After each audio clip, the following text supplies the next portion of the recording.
Hi, my name is Carlos. I am part of the Kratos Multiphysics group at CIMNE, and today I will present you our last advancements in the FlowGraph tool, which we have been developing since 2022. First, I will explain what exactly is FlowGraph. I will guide you through our new design, which is centered on modularity and extensibility.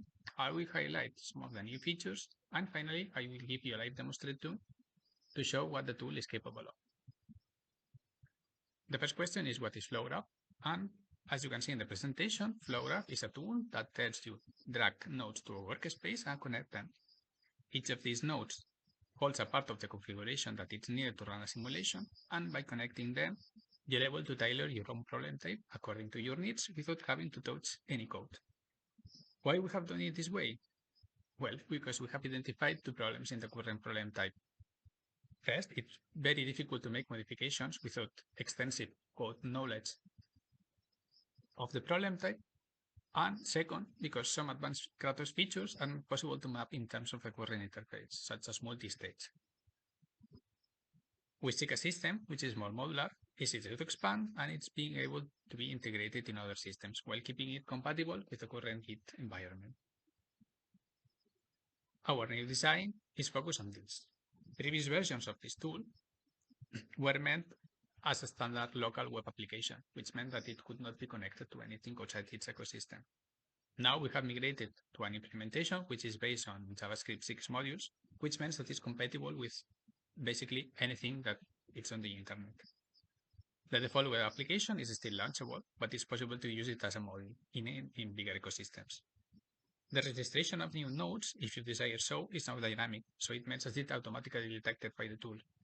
And finally, since it's a module, it can be run locally or in the cloud if you prefer it so. This library is based on an existing library which is called FlowGraph.js, from which multiple projects are based on. I would like to highlight some of the new features of this version, and the most important one is that we have added a bunch of missing nodes that were not there in the first version. So it means that you can now create full structure and fluid simulations, and more nodes are to be added in the following months. We also have added the ability to suggest which nodes can be connected to others, so you don't have to search in all the database of nodes, and you can have all the information that you need at a glance, as you can show in the screen. Another new feature is the possibility of have all information from the node directly in the interface. As you can see in the screen, it is possible to add documentation directly in the node, and also to make links to the official Kratos documentation or any other web page that you are interested in directly from the interface. Also, it is now possible to directly parse all the information from the GiD models that are being generated in the preprocess section directly in FlowGraph. So you have information to all the section, parts, and layers that you have defined inside GiD. Finally, now it is possible to preview which information is traveling between which nodes by connecting them, generating the configuration file, and selecting your pointer in between these connections to be able to easily debug what is happening between nodes. Finally, also, now FlowGraph can act as a runner, so you can connect it directly to Kratos and use it to run configurations directly on your local machine, or if you prefer, in the cloud, with all the transferring of the files done for you automatically. Now I'm going to show a live example of the capabilities of this tool. In order to make the live presentation, what we're going to do is first start our tool, which can be done as another node module. Now our tool is running. We go to any browser and just pass the tool. And we are greeting with the interface that I've been showing you through the presentation. In here, we can do everything that I showed to you. Adding nodes, for example, if you want to add a simple simulation, it will consist on analysis states, for example, for the fluid, in which we can connect all the nodes that we are interested in. For example, problem data.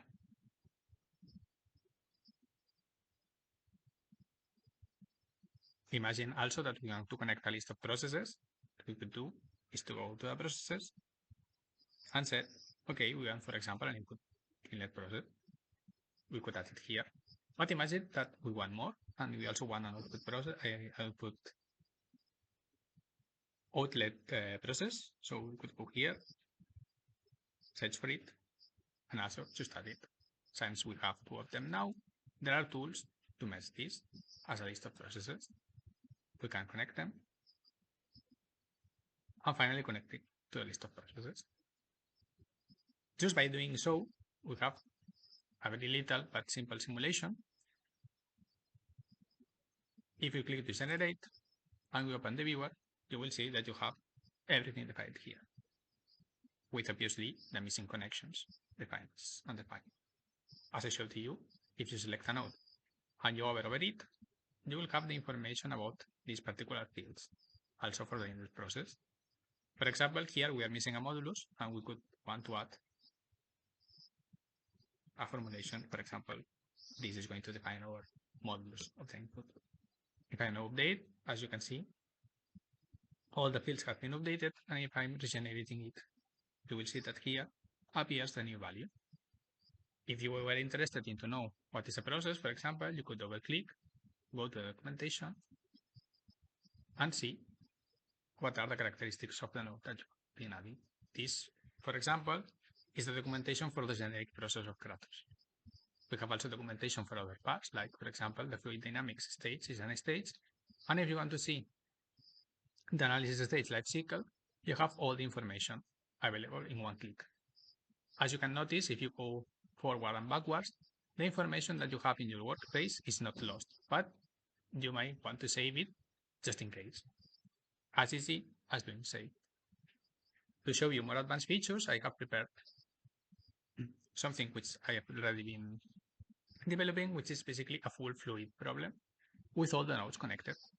As you can see, we can organize the simulation, so it is do not understand to people that did not create it. We have our process and materials parts with different processes that are applied to a given model part. We have the simulator or the solver part, which defines all the parameters of the solver. We have the generic configuration, which can hold information about which kind of simulation is, the type of parallel is, start and time, etc., etc. And we have the staging, which basically is the number of simulations that are going to execute consecutively, because basically we're using the sequential orchestrator, which is a way to tell if you want to run multiple simulations in parallel, in sequential, you want to use results for other simulations, etc. If I decide now that I don't want to use, for example, this test cylinder model part because it has changed and I generated something else from GiD, it's as easy as deleting it from one of our workspaces, select the proper node, and select the file that I want to use instead. So I have here some models that I prepared before. I'm going to open it, and as you can see, I have all the model parts or all the submodel parts that are available for that particular model that I generated. If I want to connect the inlet, for example, I would say that this is going to be connected to the inlet. Once I connect something, for example, it greets me with another option that I can connect. This is going to be the outlet. And I want to assign a couple of no-sleep conditions, which is going to be this one and this one. I can now regenerate, and as you can see, I have all the updated information of my problem, just as a configuration file that I can save or just copy and paste in my favorite editor. I hope you like the tool, and with this, I conclude my presentation. Thanks for your attention.